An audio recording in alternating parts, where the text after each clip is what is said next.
ইতিহাস কখনো সব নাম মনে রাখে না, কখনো সব বীরকেও খুঁজে পায় না।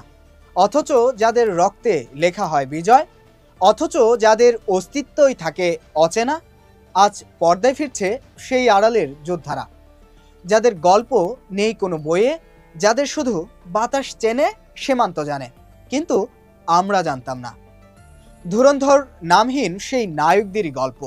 আমি কুমার সপ্তর্ষি রায় জানাবো ধুরন্ধরের সেই অজানা কাহিনী।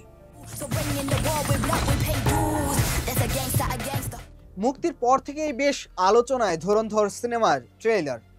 আদিত্য ধর পরিচালিত এই সিনেমায় মুখ্য ভূমিকায় দেখা যাবে রণবীর সিংকে, আর রণবীরের সাথে প্রেমের দৃশ্যে অভিনয় করবেন সারা অর্জুন।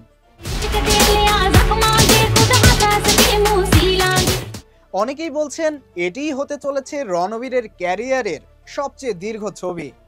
আর এই দীর্ঘ ট্রেলারের শুরুতেই অর্জুন রামপালের কণ্ঠে উঠে আসবে 1971 সালের ভারত পাকিস্তান যুদ্ধের স্মৃতি।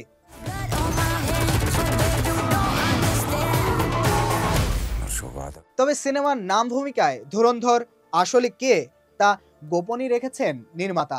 ভারত পাকিস্তানের তিক্ত সম্পর্কের প্রেক্ষাপটে নির্মিত সিনেমাটি বিশেষ বার্তা বহন করবে বলেই মনে করছেন অনেকে। প্রযোজনা প্রতিষ্ঠানের ভাষ্য অনুযায়ী ধুরন্ধর এমন মানুষের গল্প বলবে যাদের নাম কেউ জানে না, যাদের কাহিনী লেখা নেই ইতিহাসের পাতায়। আড়ালের সেই নায়কদের গল্পই এবার উঠে আসবে সিনেমার পর্দায়, যেমনটা উঠে এসেছিল আদিত্য ধরের আগের উড়ি সিনেমায়। আগামী 5 ডিসেম্বর মুক্তি পেতে যাচ্ছে ধুরন্ধর।